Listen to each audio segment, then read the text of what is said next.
Racist teacher bullies black girl in class. Unaware she's the daughter of the principal. Dear ladies and gentlemen. The bell rang sharply, echoing through the brightly lit halls of Ridgewood High School. It was the first day of the spring semester, and students hurried to their classrooms, chattering and laughing as they went. In room 214, Mrs. Hannah Bradshaw stood at the front of her English literature class, her sharp eyes scanning the room with an air of authority. Mrs. Bradshaw was known for her strict demeanor and traditional teaching style. Some respected her, others feared her. As the last few students shuffled to their seats, a new face appeared in the doorway. Mia Collins stepped into the room, her curly hair pulled back into a neat ponytail, her backpack slung casually over one shoulder. The quiet confidence in her stride made some students glance up with curiosity, while others averted their eyes, sensing the tension that always accompanied new arrivals in Mrs. Bradshaw's class. "Well," Mrs. Bradshaw said, her voice dripping with a forced sweetness, "it looks like we have a new student. Miss Collins, I presume?" "Yes, ma'am," Mia replied, her voice calm but firm as she met the teacher's gaze. "Take a seat," Mrs. Bradshaw instructed, her tone hardening as she turned back to the whiteboard. "We were just about to begin our discussion on To Kill a Mockingbird. I hope you're familiar with it, Miss Collins. It's quite an advanced text." Mia nodded and made her way to an empty desk near the back of the room. The whispers began almost immediately, small, quiet murmurs that barely carried over the sound of Mrs. Bradshaw writing on the board. Mia ignored them, her eyes focused on her notebook as she prepared for the class discussion. "Now," Mrs. Bradshaw began, turning to face the room, "can anyone tell me about the central themes of To Kill a Mockingbird?" Several hands shot up, and Mrs. Bradshaw called on a boy sitting near the front. He stumbled through a generic answer about justice and morality, and Mrs. Bradshaw nodded approvingly. Mia, however, had her own thoughts on the subject. Tentatively, she raised her hand. For a moment, Mrs. Bradshaw's eyes flicked to Mia, but then they quickly moved on. Pretending not to notice, Mia hesitated but kept her hand raised. After a beat, Mrs. Bradshaw sighed heavily and gestured toward her. "Yes, Miss Collins." Mia straightened in her seat. "I think the book explores how systemic racism affects communities, especially in the context of the trial." "The way, systemic racism," Mrs. Bradshaw interrupted, her tone sharp and dismissive. "Let's stick to the text as it's written, shall we? There's no need to bring in modern political buzzwords." The room went silent, save for the faint scratch of pens on paper as students pretended to take notes. Mia's jaw tightened, but she nodded and fell silent. The tension lingered for the rest of the lesson. Every time Mia raised her hand, Mrs. Bradshaw ignored her, calling on other students instead. It didn't take long for the class to notice the pattern. Some students glanced at Mia with sympathy, while others smirked, clearly enjoying the spectacle. As the class drew to a close, Mrs. Bradshaw announced a group project. "I'll be assigning the groups myself," she said with a thin smile. "That way, we can ensure a fair distribution of abilities." Mia remained quiet as the groups were called out, waiting for her name. When Mrs. Bradshaw finally placed her in a group, it was with the students who were known for their lack of participation, a subtle insult that didn't go unnoticed. The bell rang, and students began to pack up. As Mia gathered her things, Mrs. Bradshaw called her to the desk. "Miss Collins," she said with a saccharine smile that didn't reach her eyes, "I suggest you focus on improving your understanding of the material. This isn't the kind of school where you can get by with opinions and guesswork." MIA met her gaze. Her voice steady as she replied, "Thank you for the advice, Mrs. Bradshaw. I'll do my best." As MIA walked out of the classroom, her shoulders squared with quiet determination. She knew one thing for certain: this wasn't over. MIA arrived early to class the next day, determined to take on whatever challenges Mrs. Bradshaw threw her way. She'd spent hours the previous night reviewing the themes of To Kill a Mockingbird and preparing for the group project. The sting of being dismissed so easily still lingered, but MIA was resolved not to let it show. The classroom slowly filled with students, their chatter buzzing like static in the air. Mrs. Bradshaw walked in briskly, her heels clicking against the tile floor. She carried an armful of papers and radiated her usual air of stern authority. "Settle down, everyone," she said curtly, placing the papers on her desk. "Today, we'll be continuing our discussion on Harper Lee's work. I expect thoughtful contributions, so let's see if we can rise to the occasion." MIA caught the subtle glance Mrs. Bradshaw cast her way. The implication was clear. The discussion began, and once again, MIA raised her hand at every opportunity. She had prepared extensively and was ready to make her voice heard. But Mrs. Bradshaw's behavior was as predictable as it was infuriating. "MIA," Mrs. Bradshaw said with a tight smile after calling on nearly every other student. "I hope your comment is relevant to the text this time." "Yes, Mrs. Bradshaw," MIA replied evenly, keeping her frustration at bay. "I wanted to expand on the theme of moral courage, especially as it relates to Atticus Finch's role as a father and a lawyer." She spoke with clarity and confidence, citing specific passages from the text to support her points. The room was silent as she finished, some students nodding in agreement. But Mrs. Bradshaw's expression remained unimpressed. "An interesting interpretation," she said coolly, "but perhaps overly simplistic. Try to dig deeper next time." Mia's stomach twisted, but she kept her expression neutral. It was becoming painfully clear that no amount of preparation or eloquence would earn her Mrs. Bradshaw's approval. The class moved on, and the tension in the room grew heavier. By the time Mrs. Bradshaw announced they would break into groups for project discussions, the students seemed relieved for the distraction. MIA approached her group, a mix of indifferent and unmotivated students, determined to steer the conversation toward productivity. "Okay," she began, pulling out her notebook, "I think we should focus on how the symbolism of the mockingbird ties into the broader themes of the novel. We can divide the presentation into sections." "Yeah, sure," one of her group mates interrupted, his tone dismissive. He leaned back in his chair, scrolling through his phone. Another group mate, a girl named Lexi, gave MIA a sympathetic smile but didn't contribute much beyond a quiet, "That sounds fine." MIA sighed inwardly. It was clear that she would be doing the majority of the work, but she didn't have time to dwell on it. She jotted down notes and outlined their approach, hoping her enthusiasm might inspire the others. Across the room, Mrs. Bradshaw observed the groups with hawk-like intensity. Every so often, her gaze would linger on MIA, her expression unreadable. When the bell rang, Mrs. Bradshaw called MIA over to her desk. "Miss Collins," she began, her tone as condescending as ever, "I couldn't help but notice that your group seemed disorganized. I hope this isn't an indication of how your presentation will go." MIA bit back a retort and simply said, "I'll make sure we're prepared, Mrs. Bradshaw." As MIA walked out of the classroom, she felt the weight of the teacher's scrutiny pressing down on her.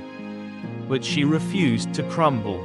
If Mrs. Bradshaw wanted a reason to underestimate her, MIA was determined not to give her one. The following week, tensions escalated further. Mrs. Bradshaw's behavior toward MIA became increasingly blatant, drawing the attention of the entire class. She nitpicked everything, from the way MIA phrased her answers to the attitude she displayed when taking notes. "Miss Collins," Mrs. Bradshaw snapped one day, "are you chewing gum in my class?" "No, ma'am," MIA replied, startled. "Don't lie to me," Mrs. Bradshaw said sharply. "Spit it out. Now." MIA stood, walked to the trash can, and mimed throwing away invisible gum. The class watched in stunned silence, the humiliation hanging heavy in the air. By now, even the other students couldn't ignore what was happening. Some exchanged uneasy glances, while others whispered among themselves. A few even tried to subtly defend MIA by echoing her points during discussions. But Mrs. Bradshaw remained relentless. During one group activity, she made a pointed remark about Mia's inability to work well with others, implying that her contributions were disruptive rather than helpful. Mia's group mates looked uncomfortable, but none of them spoke up. Later, as MIA packed up her things, Lexi approached her hesitantly. "Hey," Lexi said quietly, "I just wanted to say, I think you're handling all of this really well. Mrs. Bradshaw's being totally unfair." "Thanks," MIA said, managing a small smile. "I'm just trying to focus on the project." Lexi nodded but didn't say more. MIA appreciated the gesture, even if it felt like too little. Too late. As the days passed, the group presentation loomed closer. MIA poured every ounce of effort into preparing, determined to deliver something that would make it impossible for Mrs. Bradshaw to criticize her without exposing her own bias. Unbeknownst to MIA, however, forces were already at work behind the scenes, forces that would soon bring everything to a head in the most unexpected way. The day of the group presentations arrived, and the classroom was buzzing with nervous energy. Each group was expected to deliver a 10-minute analysis of a central theme from To Kill a Mockingbird, supported by visual aids and textual evidence. MIA had worked tirelessly on her portion of the project, creating a detailed presentation board and rehearsing her points until they were second nature. As the groups began to present, Mrs. Bradshaw sat at her desk, clipboard in hand, her pen tapping against the surface as she scribbled notes. Her critical eye seemed sharper than ever, and the tension in the room was palpable. Mia's group was called second to last. She carried their presentation materials to the front of the room, her head held high. Her group mates trailed behind her, their nervous glances darting between MIA and Mrs. Bradshaw. "Miss Collins," Mrs. Bradshaw said with a tight smile as they set up. "Let's see if you can demonstrate the level of insight we expect in this class." MIA ignored the comment and took her place at the front of the room. She opened the presentation by introducing their topic, the symbolism of the mockingbird and its connection to the themes of racial injustice and moral courage. Her voice was steady and clear, each point backed by quotes from the text and scholarly analysis. The class listened intently, their usual chatter silenced by the weight of Mia's words. Even her group mates seemed inspired, delivering their portions of the presentation with newfound confidence. As MIA reached the conclusion, she glanced at Mrs. Bradshaw. The teacher's expression was unreadable, but the tension in her posture betrayed her discomfort. "Thank you," MIA said, concluding the presentation. "Are there any questions?" Mrs. Bradshaw's hand shot up immediately. "Yes, Mrs. Bradshaw," MIA asked, bracing herself. Mrs. Bradshaw's tone was saccharine but pointed. "I'm curious, Miss Collins, don't you think your focus on the racial themes in the novel is a bit narrow? Surely there are broader, more universal lessons we can draw from the text." MIA took a steadying breath. I believe the racial themes are central to understanding the book's message. Mrs. Bradshaw. Harper Lee herself stated that the story was inspired by the racial inequalities she witnessed growing up. Mrs. Bradshaw's smile faltered for a moment before she responded. That may be true, but focusing so heavily on one aspect risks missing the greater literary merits. Literature is about universal truths, not just political agendas. A collective gasp rippled through the classroom. Several students shifted uncomfortably in their seats, while others watched with rapt attention. MIA stood her ground. Respectfully, Mrs. Bradshaw, I don't see how examining systemic racism detracts from the novel's literary value. In fact, ignoring it undermines the depth of Harper Lee's work. The room fell silent. Even Mrs. Bradshaw seemed momentarily at a loss for words. Finally, she straightened in her chair and said, "Thank you for your insight, Miss Collins. Let's move on." But the tension lingered.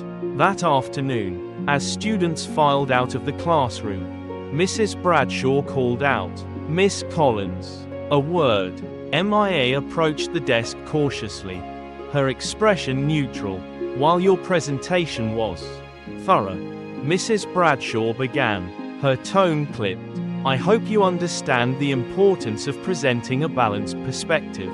This obsession with race risks overshadowing other valuable lessons in the text." Mia's jaw tightened, but she kept her voice calm. "I appreciate your feedback, Mrs. Bradshaw. I'll keep that in mind." As MIA turned to leave, Mrs. Bradshaw added, "And don't forget, the group project grades will be posted next week. I trust you'll find the results enlightening." MIA left the classroom with a mix of frustration and determination. She knew she couldn't control Mrs. Bradshaw's bias, but she refused to let it define her efforts. The following day, the tension in the classroom was thicker than ever. Rumors of Mrs. Bradshaw's behavior had spread throughout the school, and students were beginning to take notice. During the lunch break, MIA was approached by Liam Peterson, a quiet student who rarely spoke up in class. "Hey, MIA," he said, his voice low, "I just wanted to say, I thought your presentation was amazing. And the way you stood up to Mrs. Bradshaw, that was brave." "Thanks, Liam," MIA said, surprised by the support. "It's not just me," he added. "A lot of us have noticed how she treats you. It's not right." MIA hesitated, then asked, "Do you think anyone else would be willing to say something?" Liam nodded. "I think so. You're not alone in this." The conversation gave MIA a glimmer of hope. She realized that the situation wasn't just about her. It was about the culture of the classroom and the example it set for everyone. Unbeknownst to MIA, however, events were already in motion that would bring the entire situation to a dramatic climax.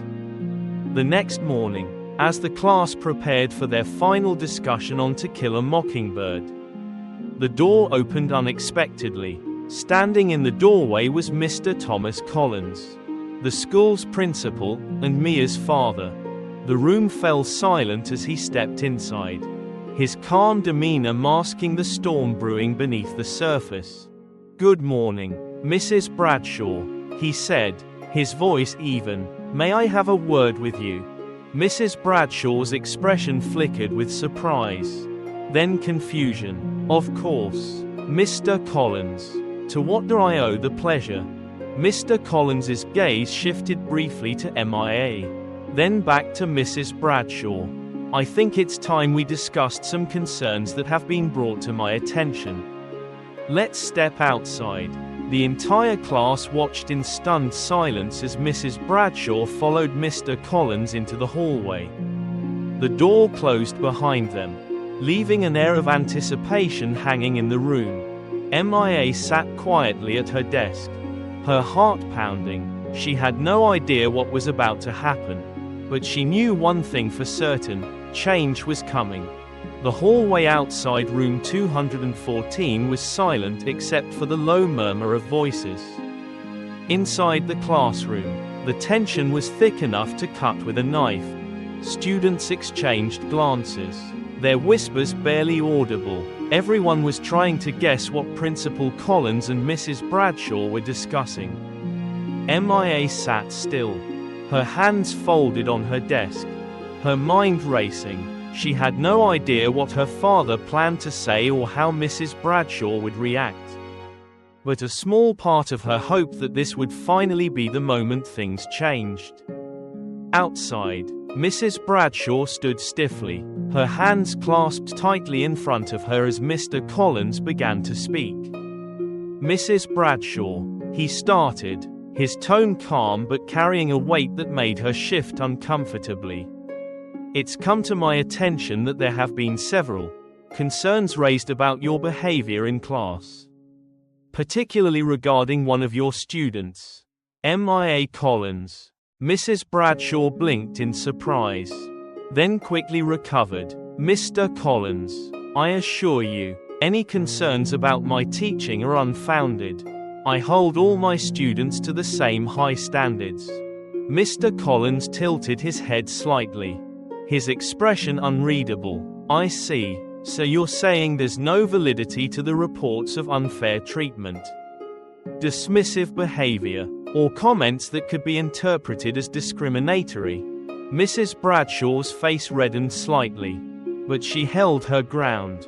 "I'm firm with all my students.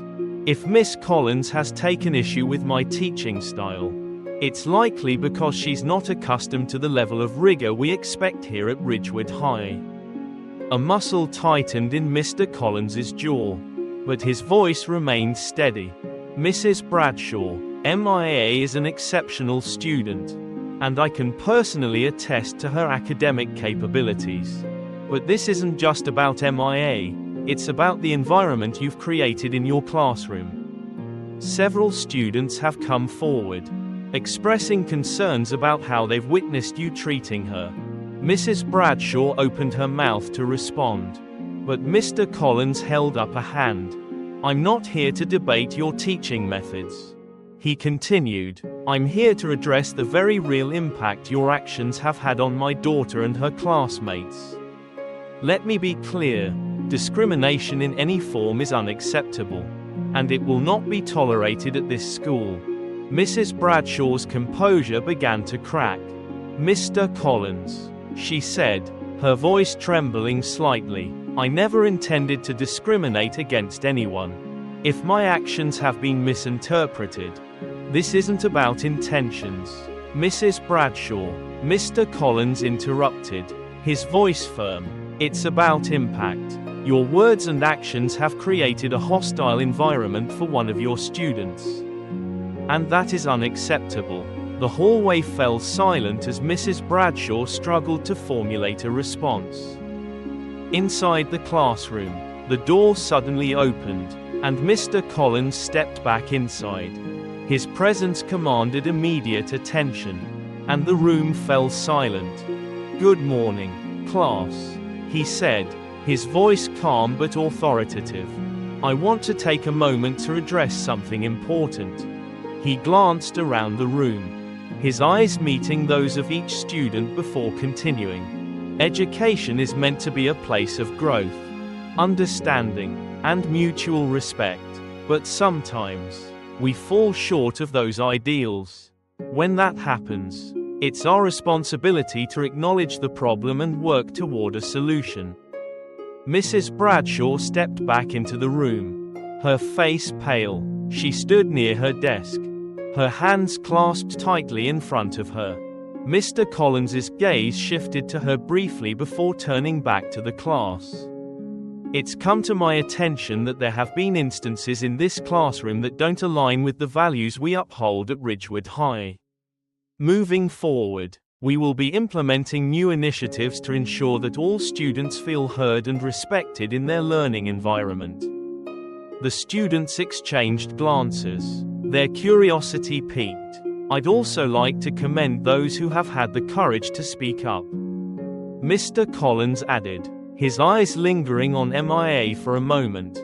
It's not easy to challenge the status quo, but it's through those challenges that we grow. With that, he turned to Mrs. Bradshaw. Mrs. Bradshaw, I'd like to thank you for your time and service. I'll be stepping in to oversee the remainder of this class while we review your approach and address the concerns that have been raised. Mrs. Bradshaw's lips tightened, but she nodded curtly. Of course, Mr. Collins. She gathered her things and left the room, her heels clicking against the tile floor. The class watched in stunned silence as the door closed behind her. As Mr. Collins took over the lesson, the atmosphere in the room shifted. Students who had previously been hesitant to participate now felt emboldened to share their thoughts. MIA remained quiet at first, processing the events of the morning. But as the discussion progressed, she found herself contributing more freely. By the end of the class, it was clear that a change had taken place, not just in the structure of the lesson but in the dynamic of the entire group. That afternoon, word of what had happened in Mrs. Bradshaw's class spread quickly through the school. Students gathered in small groups, discussing the implications of the principal's intervention. MIA walked through the halls with her head held high, her classmates offering her nods of support and encouragement. Liam caught up with her near the lockers. That was incredible, he said. Your dad really stood up for you. MIA smiled. He did, but this isn't just about me. It's about making sure no one else has to go through something like this. Liam nodded. A bunch of us were talking about starting a diversity club. You should help lead it. MIA considered the idea for a moment, then nodded. I'd love to. As MIA and her father walked out of the school that evening, she glanced back at the building. Dad, she said, do you think this will actually change things? Mr. Collins placed a reassuring hand on her shoulder. Change doesn't happen overnight, he said, but every step we take brings us closer to the world we want to create. MIA nodded, a sense of hope settling over her. For the first time in weeks, she felt like her voice had truly been heard, and she was determined to keep using it. The days that followed were transformative for Ridgewood High. Mrs. Bradshaw's absence left a palpable void in room 214. But it was quickly filled with a sense of hope and possibility. Mr. Collins, true to his word, oversaw the English class for the remainder of the week, fostering a more open and inclusive environment. Discussions flourished, and students began to express their thoughts without fear of judgment. MIA, now free from the burden of Mrs. Bradshaw's scrutiny, found herself embracing a new role in the classroom. Her peers, inspired by her courage, sought her insights during group discussions, and some even apologized for their earlier silence. During lunch one day, a group of students gathered in the cafeteria to discuss the idea of starting a diversity and inclusion club. Liam Peterson, along with Lexi and a few others, approached MIA with a proposal. We were thinking, Liam said, about starting a club to promote understanding and respect. Something that gives everyone a voice. Mia's eyes lit up. I think that's a great idea. But it can't just be about talking. We need to take action, organize workshops, invite guest speakers, and even work on revising the curriculum to include more diverse perspectives. The group nodded enthusiastically, and by the end of lunch, they had a plan. They called the club Voices United and began recruiting members. Within a week, they had over 30 students signed up and the school's support to host weekly meetings. Meanwhile, Mrs. Bradshaw's fate was decided in a closed-door meeting with the school board. After reviewing multiple reports from students and Mr. Collins's testimony, the board concluded that her actions had violated the school's code of ethics. She was placed on administrative leave, pending further investigation, and ultimately resigned before the semester ended. Though her departure brought a sense of closure, MIA couldn't help but feel conflicted. She didn't relish the idea of anyone losing their job, but she knew this was a necessary step toward creating a healthier environment for everyone. As the weeks turned into months, the changes at Ridgewood High became more evident. The Voices United Club hosted its first event, a cultural appreciation day that featured guest speakers, student performances, and interactive workshops. The turnout exceeded expectations, and the atmosphere was filled with enthusiasm and mutual respect. MIA stood at the front of the auditorium, addressing the crowd with a mix of nerves and excitement. "Today isn't just about celebrating diversity," she said. "It's about recognizing the strength we gain from understanding each other. Change starts with conversations, but it grows through actions. Together, we can build a school and a community where everyone feels valued." The audience erupted in applause, and MIA felt a surge of pride. For the first time, she realized the full impact of her decision to stand up to Mrs. Bradshaw. One evening, as MIA and her father sat on the porch of their home, she reflected on everything that had happened. "Dad," she said, "do you ever feel like standing up for what's right takes too much out of you?" Mr. Collins looked at her thoughtfully. "Sometimes," he admitted, "but every time I see someone find their voice or make a difference, it reminds me why we do it. It's not about being perfect, it's about trying." MIA nodded, letting his words sink in. She thought about the students who had joined the club, the changes in the classroom, and the newfound respect among her peers. It wasn't just her victory, it was theirs.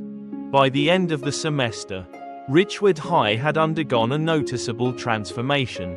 Diversity workshops became a regular part of teacher training, and the curriculum was revised to include more authors and perspectives from underrepresented communities. MIA, now a leader of Voices United, continued to inspire her classmates to challenge biases and embrace change. Her bravery had sparked a ripple effect, proving that even the smallest acts of courage could lead to monumental shifts. As the school year drew to a close, MIA stood in the hallway, looking at a bulletin board covered with messages of gratitude and encouragement from her peers. One note caught her eye. "Thank you, MIA. You showed us how to speak up. We're stronger because of you." MIA smiled, her heart swelling with pride. She had set out to survive one teacher's prejudice, but in the process, she had helped reshape the entire school. The lesson was clear. Change wasn't just possible, it was inevitable when people came together to demand it.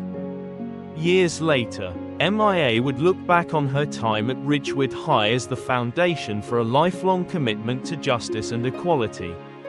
The challenges she faced had strengthened her resolve, and the community she built had shown her the power of unity.